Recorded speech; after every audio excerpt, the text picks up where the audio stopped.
On the heels of one of the driest years in recorded history and a shortage declaration on the Colorado River, Southern Nevada is taking more drastic measures to conserve water.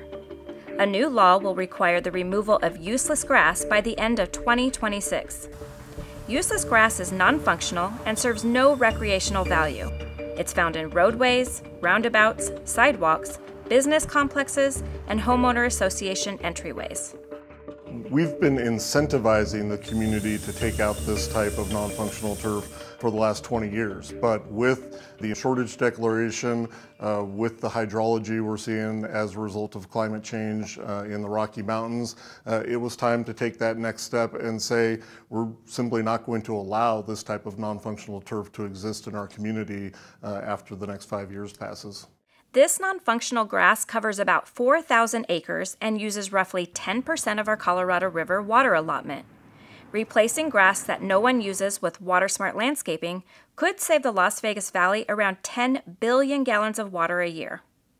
The Southern Nevada Water Authority formed a committee of representatives from the community to make recommendations on how to implement this new law. Now, the deadline to remove purely decorative grass, like you see here, is December 2026. Giving property managers time to convert grass to water-smart landscaping. If you're a commercial property manager or HOA manager, you can remove non-functional grass now and get a cash incentive from the SNWA. Your property could receive $3 for every square foot of grass replaced with water-smart landscaping, up to 10,000 square feet, and $1.50 for every square foot over that. As a resident, you also can influence businesses you frequent and your HOA board members to do the right thing and remove grass that's purely decorative. Supporting water conservation efforts benefits all of us who live and work in Southern Nevada, and we can't let our foot off the gas now.